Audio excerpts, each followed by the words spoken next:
Lavori pubblici per milioni di euro e tasse comunali invariate. In sintesi è l'immagine del 2018 per Santa Margherita Ligure. In Consiglio Comunale sono state approvate dalla maggioranza le aliquote per il prossimo anno.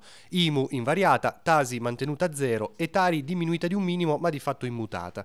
Questo ha spiegato il sindaco nonostante l'estensione nei primi mesi del 2018 del nuovo servizio di raccolta rifiuti a tutta la città. Servirà del tempo per l'acquisto delle dotazioni dei materiali e per la campagna di informazione, ha detto Paolo Donadoni, dopodiché saremo pronti a partire.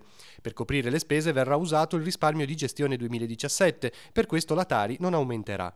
Ma la minoranza non ci crede, staremo a vedere, dice Andrea Bernardin. Il voto dell'opposizione è stato così di astensione per l'IMU, favorevole per la Tasi e appunto contrario per la Tari. Intanto il prossimo anno è atteso a Santa Margherita Ligure anche per i numerosi interventi programmati. Entro fine dicembre il Comune deve chiudere almeno 14 bandi di gara per l'avvio di altrettanti lavori, questo per salvare i cosiddetti spazi finanziari, ossia la possibilità concessa da Regione e Stato di utilizzare l'avanzo di bilancio. Alcuni sono già stati chiusi, altri lo saranno entro lo scadere del mese.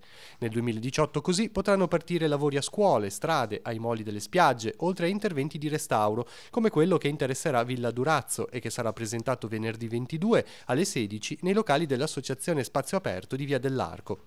Poi opere di risparmio energetico, di risoluzione del dissesto idrogeologico e altri interventi di protezione civile. I primi a partire a metà gennaio saranno i lavori ai marciapiedi e alla pavimentazione di via Cervetti Vignolo e via Gimelli. Secondo il consigliere di minoranza Bernardin, però, mentre Rapallo è stata lesta a conseguire l'apertura degli spazi finanziari, Santa Margherita Ligure rincorre, commettendo errori o lacune, come la mancata ristrutturazione del Palazzetto dello Sport.